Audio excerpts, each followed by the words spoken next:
പക്ഷെ അവരെന്റെ വാക്ക് കേട്ടില്ല.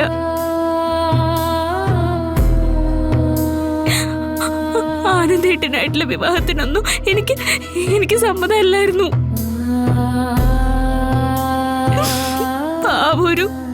ഒരു മനുഷ്യരെയും കുടുംബത്തെയും ചതിച്ചിട്ട് എനിക്കൊരു ജീവിതം വേണ്ടെന്ന് ഞാൻ അച്ഛനോട് അമ്മയുടെ കാല് പിടിച്ച് പറഞ്ഞതാ.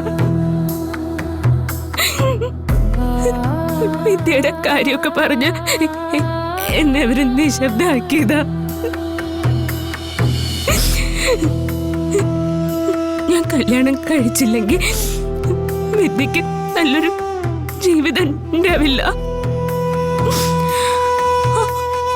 അവളൊരു നല്ല കുടുംബത്തിലേക്ക് കയറി ചെല്ലേണ്ടതല്ലേ. അങ്ങനെയൊക്കെ പറഞ്ഞിട്ട് എന്നെ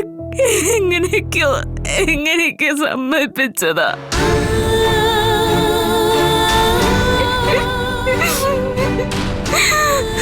അല്ലായിരുന്നെങ്കിൽ ഞാൻ ഒരിക്കലും ആനന്ദേട്ടൻ ഈ കുടുംബത്തെ ഞാൻ ചതിക്കില്ലായിരുന്നു.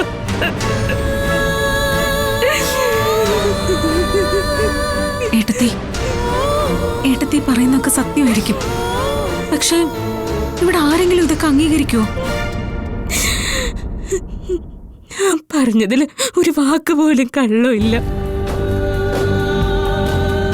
ആനന്ദേട്ടന്റെ വീട്ടിലേക്ക് ആനന്ദേട്ടന്റെ ഇവിടെ കൈപിടിച്ച് വന്ന ഓരോ നിമിഷം ഞാൻ പേടിച്ച ഒരു നിമിഷം പേടിച്ച് കഴിഞ്ഞിട്ടെന്നറിയോ? സമാധാനായിട്ട് ഒരു നിമിഷം ഇരുന്നിട്ടില്ല.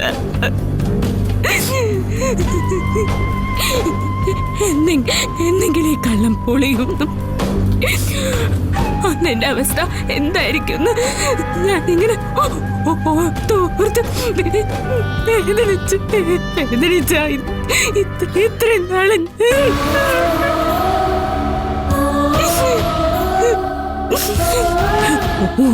ഓരോ തവണ അച്ഛനും അമ്മയും എന്നെ കൊണ്ടിങ്ങനെ പുതിയതായിട്ട് കള്ളങ്ങൾ ഇങ്ങനെ പറയിക്കുമായിരുന്നു.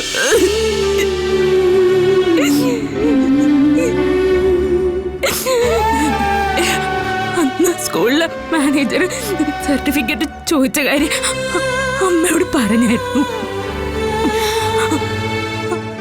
അപ്പൊ അമ്മയെ പറഞ്ഞ IT കമ്പനിയിലെ കാര്യം ജോലിയുടെ കാര്യം ഇവിടെ പറയാനായിട്ട്.